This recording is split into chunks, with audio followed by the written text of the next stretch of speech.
In the past couple of months, I've built a couple of these compound mitered trays. You can put fruit in here or something. This is reclaimed wood, pallet wood.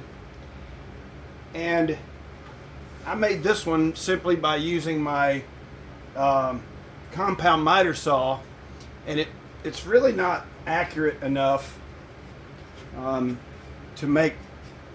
hold the wood and make a compound cut with the miter saw. So I built a jig that I found on YouTube. Let me show you that. So this is the jig. It's real simple. It's a piece of plywood. It has a vertical fence on the back, and it has a flat fence on the front, and this creates a cavity here. Now this measurement is not critical, because what you're going to do when you cut your stock, you're going to use a spacer in conjunction to your stock to give you an angle. And we don't really care what that angle is. We're going to do some measurements later to find out what that angle is, and that's just so we can tilt the blade on the table saw to match a corresponding groove that we put in the bottom of the tray to hold the bottom. Now this one is not built that way, but I built several since this one with this jig, and it works really well. So let me put this jig on my miter saw and explain how to use it. Okay, so I have an older Delta chop saw, we used to call them. This jig actually has some locating pins on it. There's two of them, and those correspond to these holes. So the first thing I need to do is set the saw at 45 degrees. And it has a indentation that stops it at 45 degrees. Although you can make a cut and check that. I probably need to do that because the saw is not as accurate as you would want it to be. But these locating pins just go in these holes.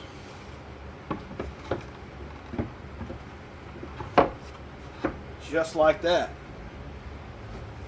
So it uses a spacer. It doesn't matter how tall your material is, as long as it doesn't go over the height of the fence. So this spacer creates an angle of your stock. We don't care about that angle at this point. So when you make your first cut here, this is actually the bottom. So once we make our cut, we're going to flip it around, and the angle is going to be this way.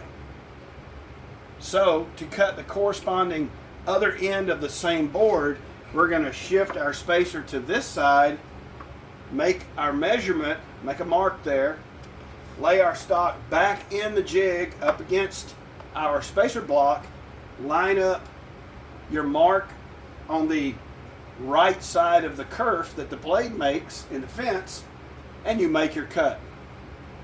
Now obviously you could go further with this and make it longer and put in some stops on either end. I did not want to have to adjust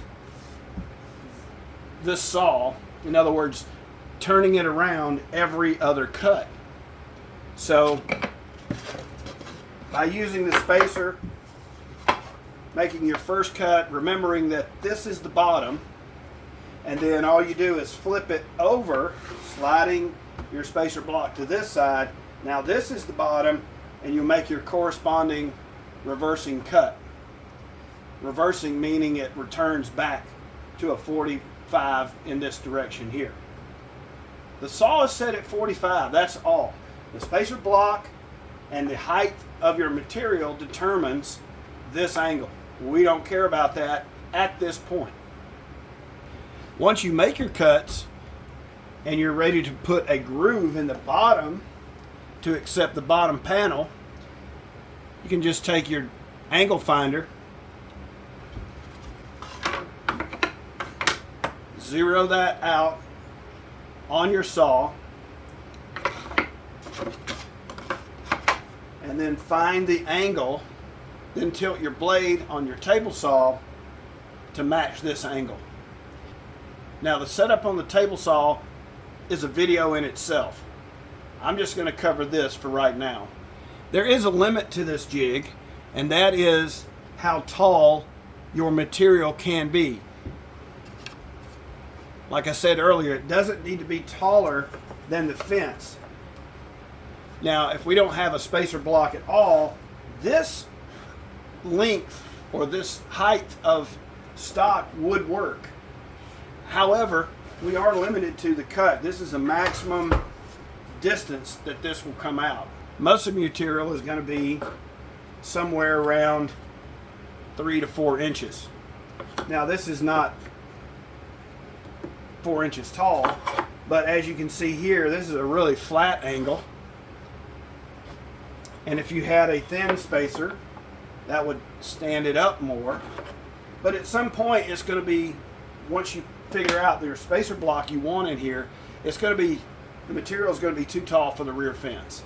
Now, if you do want a 30 degree, then you can take the width of your stock and set your angle finder and figure out how big of a spacer block you need to make to fit in here to achieve that angle. I simply just use the width of material that looks good to my eye and the angle that looks good to my eye, and then cut a spacer block to achieve that. Really, once you build this jig, you just need to sit down and come up with some combinations, make some spacer blocks, make sure you mark those spacer blocks and keep them handy. That way you can go back and repeat those angled cuts and those setups for future projects.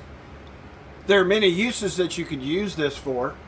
I have seen some square boxes being made on YouTube, and they use crown molding of different sizes and different angles to make the lids for those square boxes. Those are really pretty. Also, you could use crown molding or some other type of molding. Use this to create custom angles for picture frames. So whatever you think you can come up with in using this, I'd like to see that. So comment down below and just do a search on YouTube. You'll be surprised at what will come up when you have a jig like this.